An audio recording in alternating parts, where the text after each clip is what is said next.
Father Barnabas Powell is pastor of Saints Raphael, Nicholas, and Irene, Greek Orthodox Church of Cumming, Georgia, USA. Here's Father Barnabas with Sunday's homily. I have to confess, this is one of my favorite gospel lessons because I get to preach one of my favorite homilies. And I think the reason why I enjoy this so much is because every year when I get to this point in the Paschal season and we get to talk about the Sunday of the Paralytic, I get to once again look at my own life. You know me, you know I try to keep up with the events that are going on in the world, and Australia just had their election, and shock of all shocks, the pollsters were wrong. So imagine that. And I'm reading all of these other things. There's this one sociologist who's just come out with an article where she says, the key to changing and destroying capitalism and moving to a more socialist world is the destruction of the family. We must destroy the family. Well, good luck with that. I don't think she has much of a chance, but that's amazing. You see, dear ones, people reveal who they are by their choices and their actions and their inactions. I know who I am. I find out who I am by observing my choices, my actions, and my inactions, and then taking a step back from seeing those things and exploring my motivations. Why do I do what I do? Why do I make the choices that I make? Why do I have the habits that I have? Why do I have the attitudes that I have? I came in this morning and I told some of the chanters, I said, guys, please forgive me. I'm in a lot of pain today because of my back. And so I'm going to be a bit of a bear. One of the chanters says, how is that different than any time? That's the problem when you've been in a place a long time. People get to know you. Oh, well, I'm really harmless. Well, I really am. Anyway. But the reality is, getting to know yourself and understanding yourself, ladies and gentlemen, the vast majority of us live life and walk through life most of the time completely unaware what is driving our choices and our actions. We never ask. We never ask the question, why do I do what I do? What's the motivation behind the things that I'm doing? Why am I like this? And is there a different way to go? Most of us understand the difficulties and the challenges of our lives. We understand that we have problems in our relationships, marriages that are not always perfect, raising children. Goodness gracious alive, raising children. God help us, Jesus. Especially in this day and age, where there is such a pressure on young people to be depressed. There is such a pressure on young people to be depressed and to be hopeless.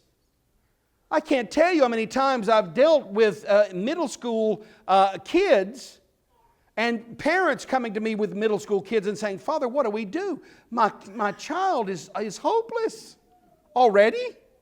You haven't even started paying taxes yet. Just wait till that kicks in. So what drives this, folks? What drives a sociologist to say that the answer to destroying capitalism is the destruction of the family so that we can have a truly socialist world? What drives the people who say what they say about the political world that we're in? We are in such a polarized age, ladies and gentlemen. And no one's asking the deeper question, why? Why is this happening? Everyone has just chosen sides, printed out their banners, wore their team's jacket, and marching in the street saying, our side should win. Why is this happening? And why do we seem stuck in this loop? Well, because, brothers and sisters, I'm convinced this is why this gospel lesson is so extremely pertinent to my life here in 2019, to your life here in 2019. You know the story well, you hear it every year. There's a pool near the sheep gate in Jerusalem called Bethesda. And there the pool comes, and now and again, an angel will come down and trouble the waters, and the first one in the pool gets healed. That doesn't seem fair at all, does it? Why not everybody get in the pool and get healed? I don't know. Maybe it's the faithfulness. Maybe it's the asking. I don't know. It's a good question. But anyway, that's what happens. And there's a man that's been there 38 years, paralyzed. And Jesus walks up to him and asks the stupidest question on the planet. Do you want to be healed? I'm here, aren't I? Isn't it amazing the first thing the man does is start making excuses why he can't be healed? You see, brothers and sisters, the first step in beginning to understand your motivations, why you do what you do.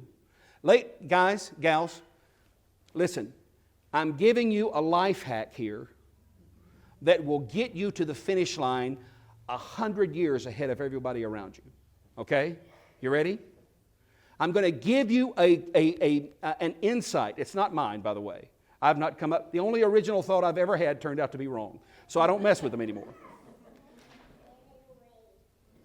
This life hack gives you a shortcut to knowing yourself and knowing God.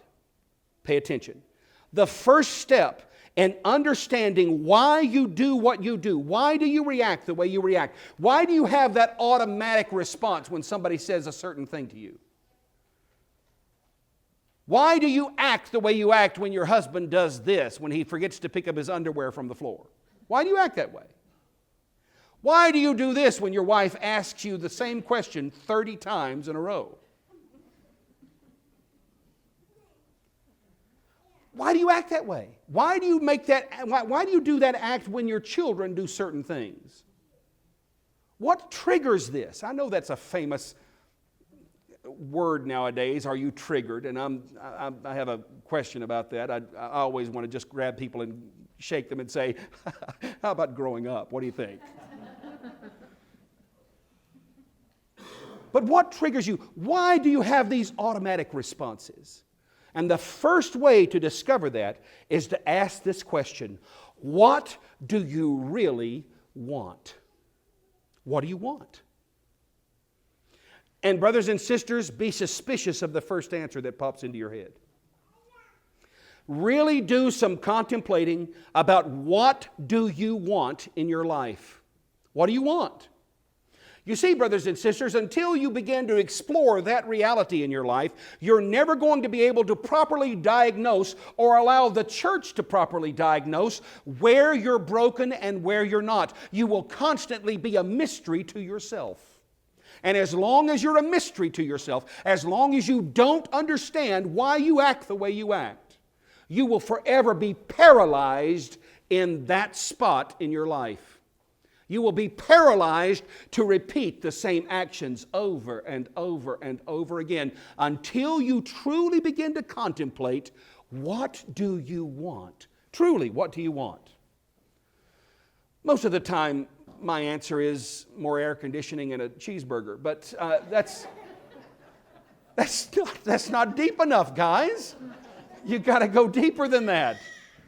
What do you want? And I will tell you this. A lot of times the answer is, I want to be comfortable. I want the world to order itself around me so that I'm comfortable. But brothers and sisters, that's what happened to this poor man at the pool of Bethesda. He had gotten comfortable with his paralysis. And so when he was asked, do you want to be healed? He immediately began to do what you and I do many times. We start making excuses. Well, Lord, you got to understand, I've had a rough childhood, or I don't have much money in the bank, or I'm not taller, I'm not thinner, I'm not more educated, I have too much education, or my hair is short or it's long, or whatever excuses that we make to placate the reality that we're comfortable with our paralysis. We're comfortable being stuck where we are.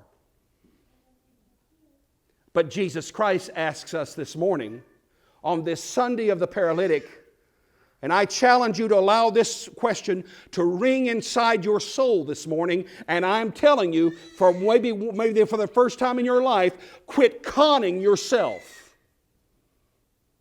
Do you want to be healed? Do you? Do you genuinely want to be healed? The answer to that question, brothers and sisters, sets the tone for the rest of your choices. Do you want to be healed? Of course, Jesus says, take up your mat and walk. And so the man does. He gets healed.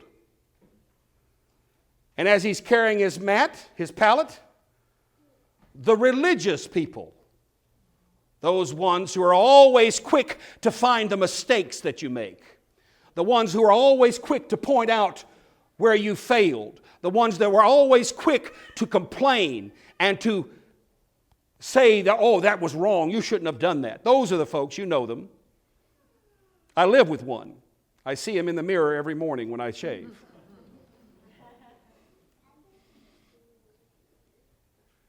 They say, wait a second, you're not supposed to be carrying your pallet. It's the Sabbath day. That's against the rules. The man who healed me told me to do it. Who healed you? I didn't get his name. You see, brothers and sisters, the second life hack I want to give you today is that not only should you ask the question, why do I want what I want? What do you really want? The second question you should ask yourself today is, do I really know myself?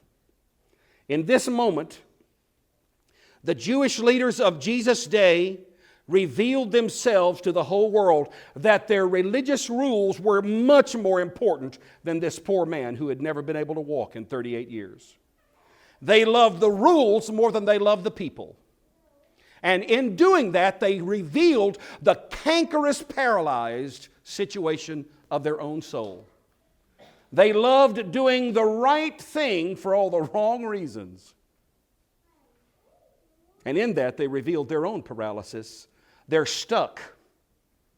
They can't move. Let me ask you a question this morning. Are you stuck someplace? Do you find yourself revisiting a spot in your life over and over and over again? Are you stuck someplace? I confess to you, I am. I want to know how to get up off my bed of affliction. I want to learn how to not be paralyzed anymore.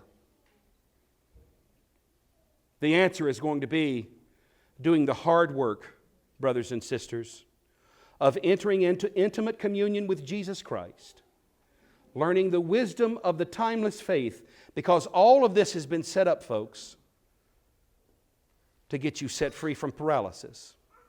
The whole of Orthodox Christianity is designed to set you free from being paralyzed. This morning,